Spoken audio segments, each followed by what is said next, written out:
The closest that the parties have come to on this is outlined in the 2014 assessment of financial flows. It defines climate finance as reducing emissions, enhancing sinks, and aims to reduce vulnerability and maintain increasing resilience of human and ecological systems to the negative effects of climate impacts.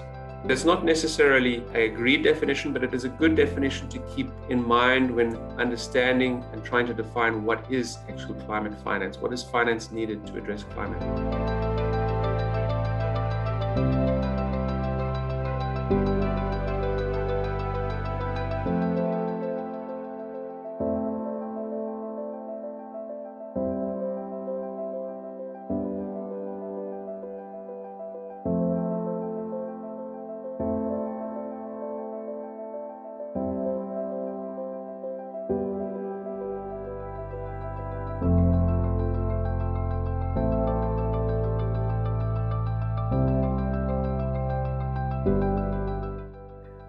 And this is something that we see certainly in the negotiation process is if parties and countries and stakeholders and observers don't feel fully included in the discussion, there is never a unity around the decision.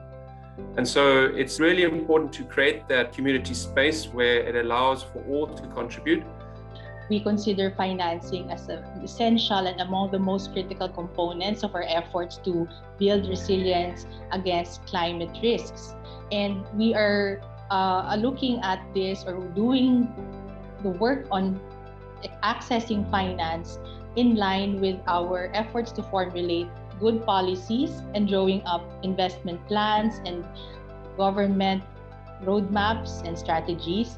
But the aspect of finance is especially important, as you know, because it enables us to actually implement and innovate, and all plans will be worth nothing, actually, if we do not have the resources to put them into action.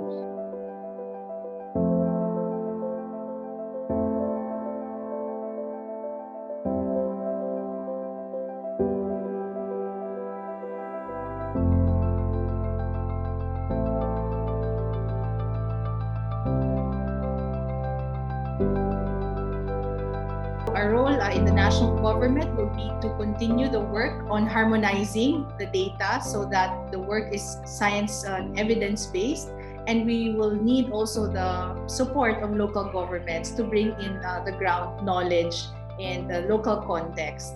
And then for financing, we agree that there should be metrics as presented by Kairos. We need to track better what is coming in and what the actual impacts are on the ground. So these, I think, are our immediate priorities.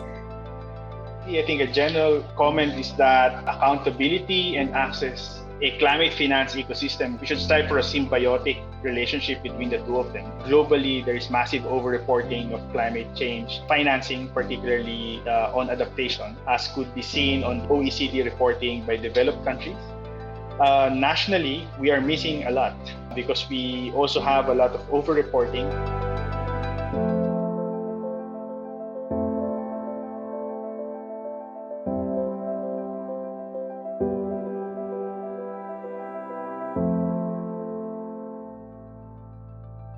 With the sustainable finance framework, with the climate finance movement as well, within CCC and with the Department of Finance, I think you can fill in a very crucial gap in the whole accountability ecosystem that we have right now, which is basically having a unified, having a country-led monitoring system of these funds.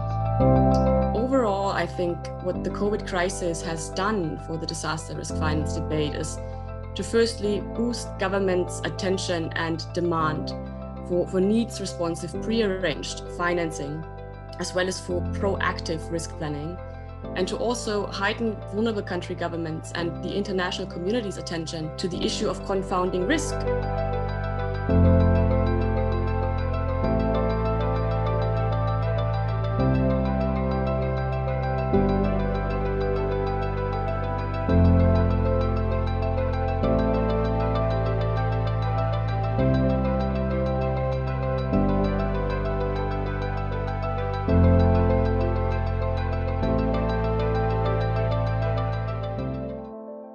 When looking at disaster risk finance, we should look at it in a programmatic way.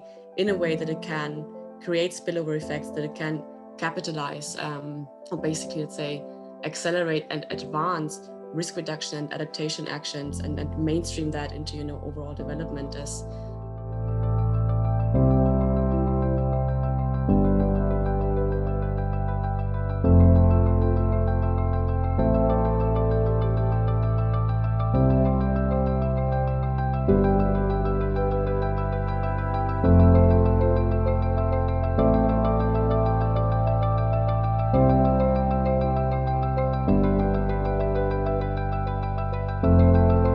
Our persistent campaign in the communities, especially the natural resource dependent and the indigenous people communities, on the importance of a well-managed environment against the disastrous effect brought by natural events.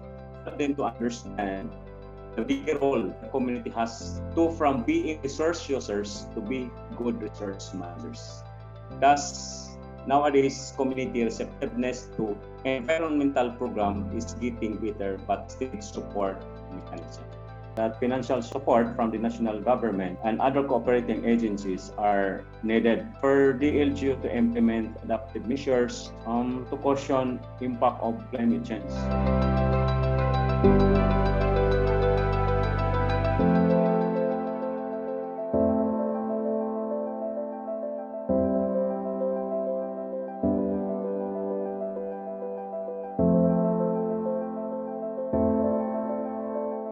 Unlike before, we organized them based on the needs for climate information, but now there are some problems ahead. No? Basically, livelihood. No? Through local financing, we showed the Climate Change Commission that we are ready to sustain the programs. No? That's the key element to show them or convince them that you are serious in your programs. Furthermore, partnering with other organizations, whether from the government sector or private sector, to achieve our goal can be easily done if we have a plan.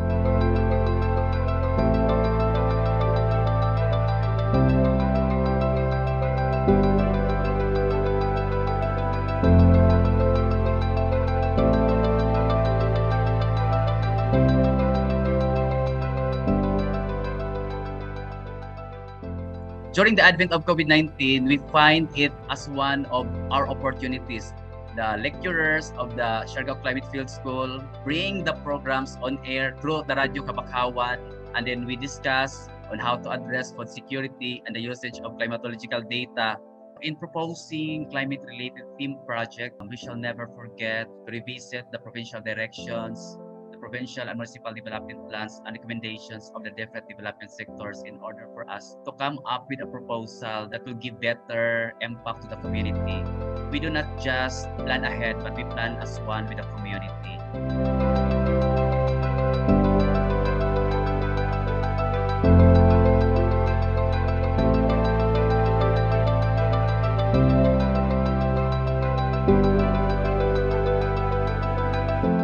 Having LGUs as part of the equation and involving them in product and approach exploration may be the key to come up with product na relevant to our target users, since we believe sa co-creation.